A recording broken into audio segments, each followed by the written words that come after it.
Ezekiel, Kabanata 24. Nang ikasampung araw, nang ikasampung buwan, nang ikasiyam na taon ng aming pagkabihag, sinabi sa akin ni Yahweh, Ezekiel, anak ng tao, isulat mo ang araw na ito, sapagkat ngayon ay pasisimulan ng hari ng Babylonia ang pagkubkob sa Jerusalem. Ilahad mo ang isang talinhaga tungkol sa mapaghimagsik na bayan ng Israel. Sabihin mong, ito ang ipinapasabi ni Yahweh. Magsalang ka ng palayok at punuin ng tubig. Ilagay rito ang mga piling bahagi, ang hita at pitso, at punuin din ng maiinam na butong lagain. Kunin ang karneng ito sa piling tupa, isalang at gatungan. Pakuluan ng pakuluan ang mga laman at butong ito. Ito ang ipinapasabi ni Yahweh, kawawa ka, lunsod na mamamatay tao, kalderong puno ng kalawang na hindi na matatanggal. Pira-piraso mo itong hanguing lahat. Sariwa pa ang dugong kanyang pinadanak sa lunsod. Ito'y sa bato pinatulo at di sa tuyong lupa upang matabunan sana ng alikabok. Iniwan ko ang dugo sa ibabaw ng malaking bato upang hindi maitago. Sa gayon, madali akong makapaghihiganti.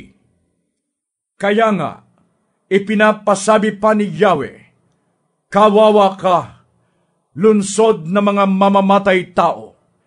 Ako may magbubunto ng kahoy na panggatong. Dagdagan ninyo ito ng kahoy at sindihan upang pakuluang mabuti ang lahat ng laman hanggang matuyo ang sabaw at masunog pati mga buto. Pagkatapos, ang kaldero ay papatong ko sa maraming baga hanggang sa magbaga rin ito. Sa gayon, malulusaw ang dumi nito kung masusunog ang kalawang. Gayunman, ang lahat ng kalawang ay di rin maaalis ng apoy. Ang kalawang mo ay ang iyong kahalayan, Jerusalem.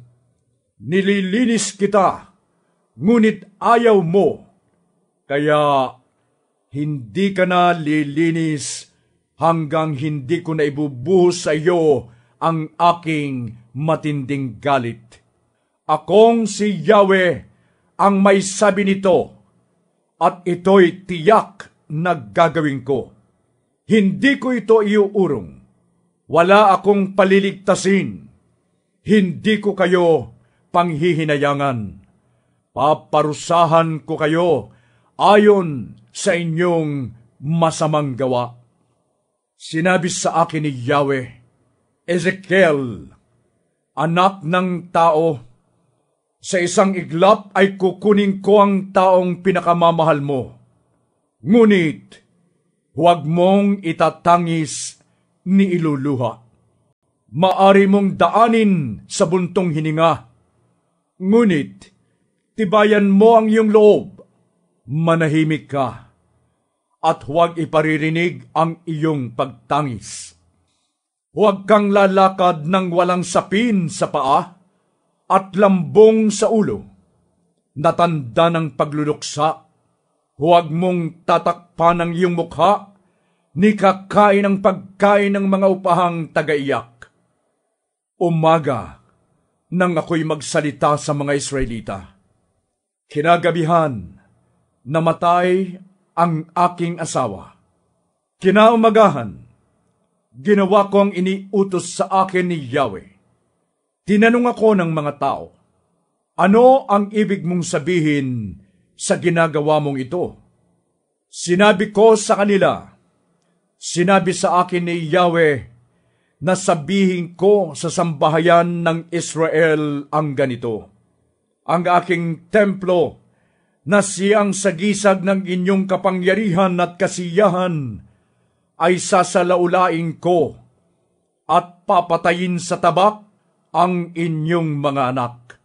Tularan ninyo ang ginagawa ko. Huwag kayong magluluksa ni malulungkot.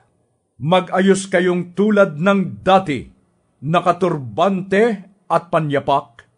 Huwag kayong tatangis o luluha. Dahil sa inyong kasamaan, mangangayayat sa matinding himutok ang bawat isa sa inyo. Sinabi ni Yahweh na ang mangyayari kay Ezekiel ang magiging babala sa inyo. Kung mangyari na ang lahat, tularan ninyo ang kanyang ginagawa. Sa gayon, makikilala ninyong ako si Yahweh.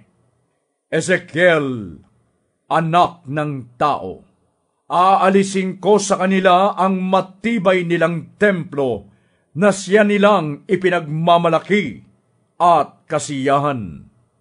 Gayon din ang kanilang mga anak. Sa araw na iyon, isang takas ang magbabalita sa iyo ng mga pangyayari. Sa araw na iyon, makapagsasalita ka na muli, makakausap mo na ang takas na iyon. Ikaw nga ang magiging pinakababala sa kanila. Sa gayon, makikilala nilang ako si Yahweh.